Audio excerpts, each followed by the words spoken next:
Hello guys, welcome back to my YouTube channel Shalini's Cooking World. আমি আজকে তোমাদেরকে আবার একটা নতুন রেসিপি তৈরি করে দেখাবো। আর সেই রেসিপিটা হলো বাঁধাকপির পকোড়া।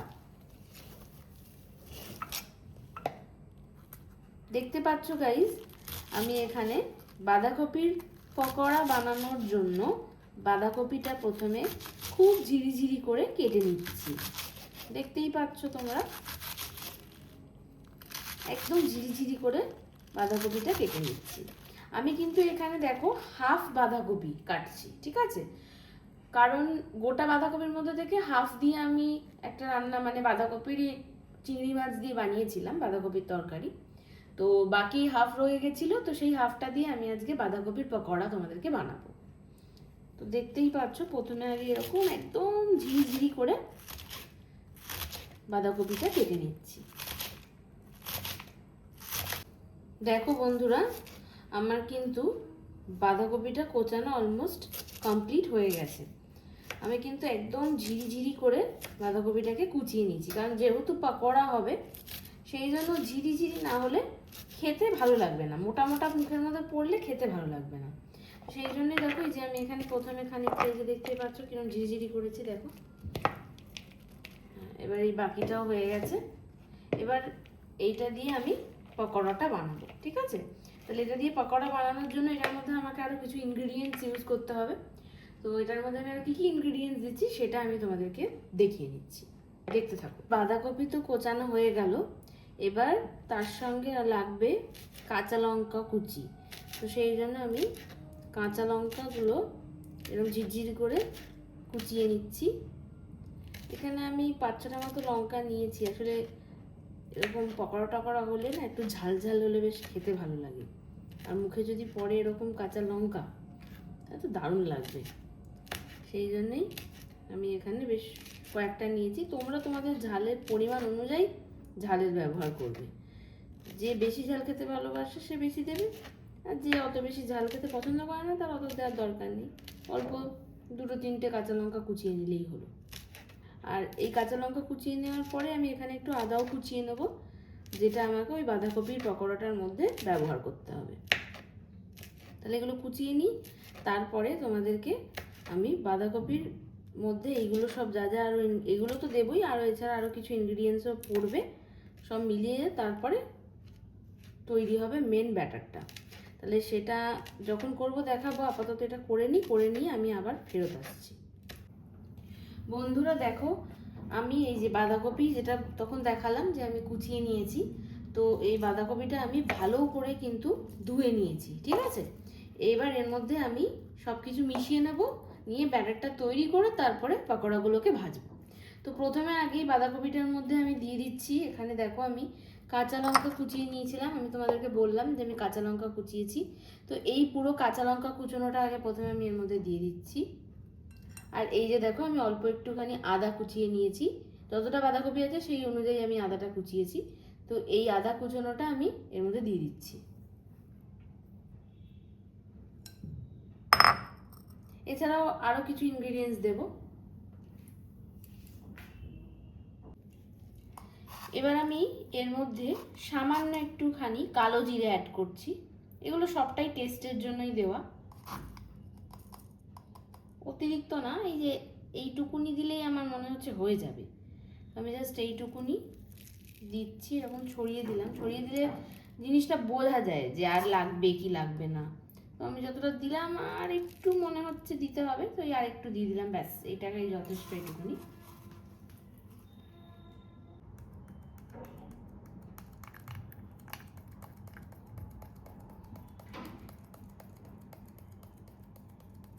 তো টেস্টের জন্যই দেওয়া হচ্ছে।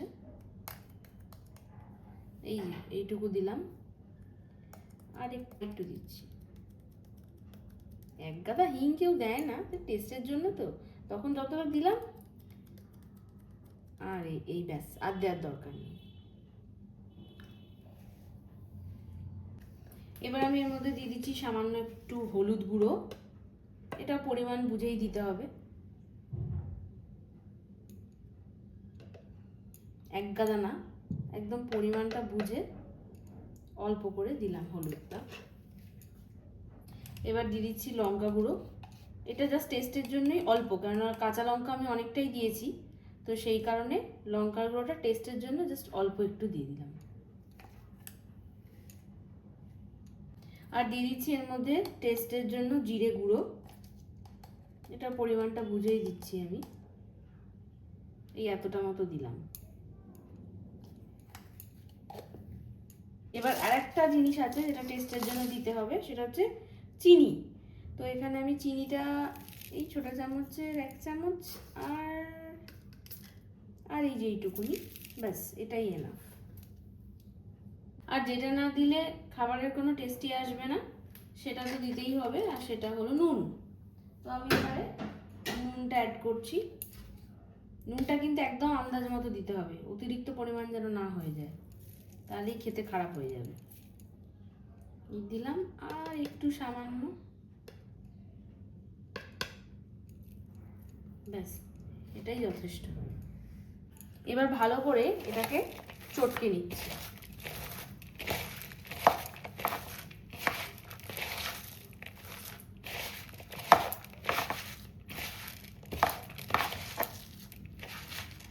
দেখতে পাচ্ছ চটকানোর সঙ্গে সঙ্গেই বাঁধাকপি নরম হয়ে আসছে।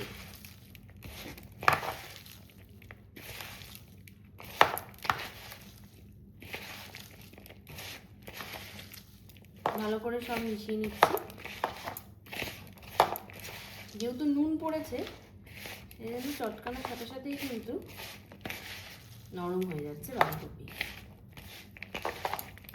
মেশানোটা দেখতে পাচ্ছ কমপ্লিট হয়ে গেল। এবার আমি এটা যাতে পকোড়াটা বানানো যায়, সেই কারণে এর মধ্যে জাস্ট একটাই জিনিস আর বাকি আছে দেওয়া, সেটা হচ্ছে বেসন। সেটা এর মধ্যে দিয়ে ভালো করে মিশিয়ে নেব। এবার বেসনটা দিচ্ছি। বেসনটা তো অবশ্যই নিজের পরিমাণ বুঝে, মানে যতটা বাঁধাকপি সেই অনুযায়ী দিতে হবে। তো আমি এখানে বুঝেই দিচ্ছি, মোটামুটি এতটা দিলাম, আর 1 চামচ দিই। এবার এটাকে মাখি। জল দেওয়ার দরকার নেই, কেননা বাঁধাকপি অলরেডি নরম, তো জল দিতে গেলে আর বেশি পাতলা হয়ে যাবে, তখন আর ভাজাই যাবে না। সেই জন্য এটাকে জাস্ট বাইন্ডিংয়ের জন্যই বেসনটার ব্যবহার করা হলো। এই বাইন্ডিংটা দেখতে পাচ্ছ হয়ে যাচ্ছে, এই দেখো এরকমই একটু জাস্ট টাইট টাইট করে, যাতে ভাজার সময় ছেড়ে ভাজবো যখন, মানে তেলের মধ্যে যখন দেবো, তখন যেন বাঁধাকপিগুলো ছেড়ে না চলে যায়, সেই জন্যই এই বেসনের ব্যবহার। তো এখানে আমি আরেকটু বেসন দিয়ে দিচ্ছি, আমার মনে হচ্ছে লাগবে।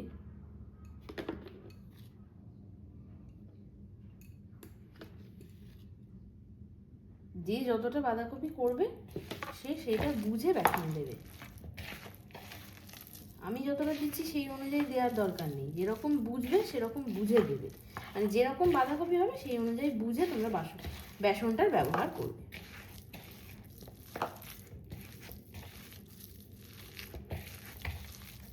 ব্যাস হয়ে গেছে এটা মাখা। আমি দেখতেই পাচ্ছি যে পারফেক্টলি এটা রেডি হয়ে গেছে। কেননা দেখো এবার আমি বুঝছি কী করে জিনিসটা, এবার যখন আমি হাতে করে একটা পকোড়ার আকার গড়বো, তখন এটা ধরে নেবে।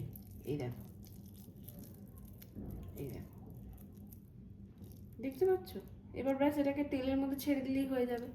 এটা রেডি হয়ে গেল। এবার চলো তেলটা গরম করে নিই, দিয়ে ফটাফট পকোড়াগুলো ভেজে নেব। গাইস দেখতে পাচ্ছ আমি গ্যাস জ্বেলে নিয়েছি, আর গ্যাসে আমি একটা ফ্রাই প্যান বসিয়ে নিয়েছি। এবারে আমি ফ্রাই প্যানের মধ্যে প্রথমে তেল দিয়ে দেবো। এখানে আমি তেলটা ফার্স্টে দিয়ে দিচ্ছি। তেলটা একটু বেশি লাগবে, কেননা যেহেতু আমি ডিপ ফ্রাই করব, সো আমি একটু বেশি করে তেল নিয়ে নিলাম। তেলটা ফার্স্টে ভালোভাবে গরম হয়ে যাক, তারপর একটা একটা করে পকোড়া আমি এই গরম তেলের মধ্যে দিয়ে ভেজে তুলে নেব। গাইস দেখো তেলটা কিন্তু খুব ভালো গরম হয়ে গেছে, একদম ধোঁয়া ওঠা গরম, যেটা এবার এই যে দেখতেই আমি তাপটা বুঝতে পারছি যে খুব ভালো গরম হয়ে গেছে তেলটা। তো আমি গ্যাসের ফ্লেমটাকে এবারে কমিয়ে দিলাম, দিয়ে এবার একটা একটা করে এই যে বানিয়ে রাখা এই ব্যাটার পকোড়াটা একটা একটা করে আমি এবার তেলের মধ্যে ছাড়তে আরম্ভ করছি। ছোট ছোট করবো, হ্যাঁ, বেশি বড় না, বেশি বড় করলে মোটা হয়ে থাকবে, ভাল লাগবে না খেতে। এই এরকম সাইজ করছি, ছেড়ে দিলাম গরম তেলে।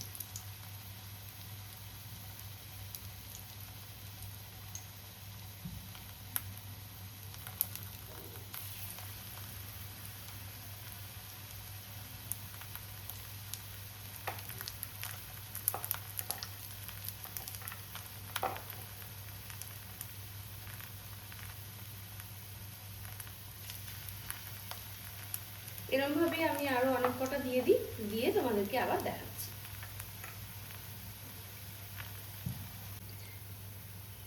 দেখো ফ্রেন্ডস, আমি এখানে এই যে 5টা মতন ছেড়েছি, ঠিক আছে? কেননা এক গাদা দিয়ে দিলে না একটার গায়ে একটা লেগে যাবে, আর তারপরে উল্টানো যায় না, খারাপ হয়ে যায় জিনিসটা। ওই জন্য আমি 5টা দিলাম। এই কটাই আগে ভালো করে ভাজি, তারপর আবার বাকিগুলো ভাজবো।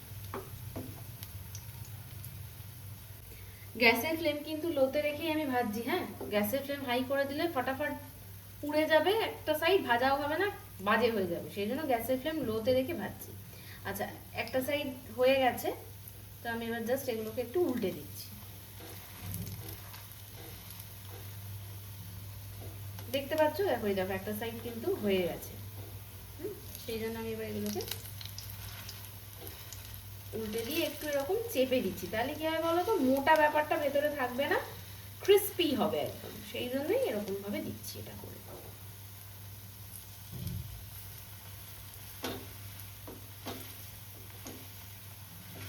তোমরা যদি মনে করো এটাকে আরেকটু পাতলা করবে, সেটাও করতে পারো, তাতে অসুবিধা নেই। যেমন খুশি আকারও দিতে পারো। আমি এখানে গোল গোল করেই বানালাম, তোমরা চাইলে এটাকে চ্যাপ্টা বানাতে পারো, লম্বা বানাতে পারো, যেরকম খুশি করতে পারো।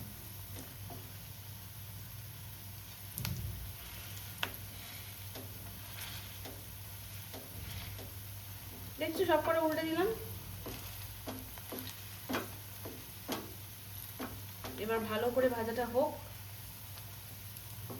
তারপরে তোমাদেরকে দেখাচ্ছি। ওকে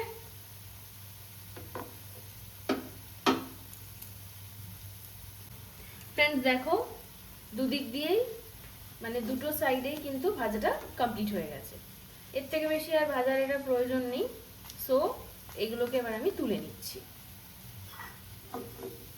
তেলটা একটু ভালো করে ঝরিয়ে তুলতে হবে, এগুলো তো খুব তেলে ভাজা, তো সেই জন্য এরকম ধরে রেখে ভালোভাবে তেলটা ঝরিয়ে ঝরিয়ে আমি তুলে ফেলছি।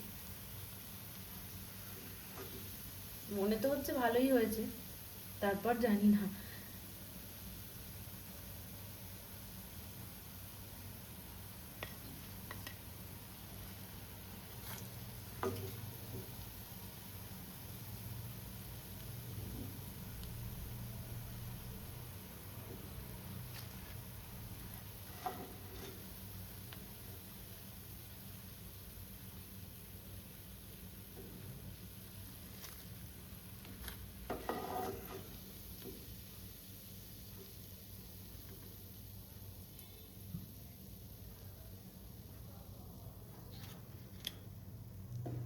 তাহলে বন্ধুরা, আজকের মতন আমার এই বাঁধাকপির পকোড়াগুলো রেডি হয়ে গেল। বাড়ির লোককে খাওয়াই, দেখা যাক তারা কেমন বলে। আশা করি ভালোই বলবে। তোমরাও প্রত্যেকে এটা বানিয়ে খাও, তোমাদেরও নিশ্চয়ই খুব ভালো লাগবে। আর দেখে কেমন লাগলো আমাকে অবশ্যই কমেন্ট করে জানিও। আর যদি তোমরা বানাও, বানানোর পরে খেয়ে আমাকে জানিও যে কেমন হয়েছে এই বাঁধাকপির পকোড়া। ওকে, তাহলে আজকের মতন চলো, টাটা। আবার দেখা হবে নেক্সট কোনো ভিডিওতে, নেক্সট কোনো ভালো এরকম রান্না নিয়ে আমি আবার চলে আসবো তোমাদের কাছে। ওকে, চলো, bye bye, see you, by.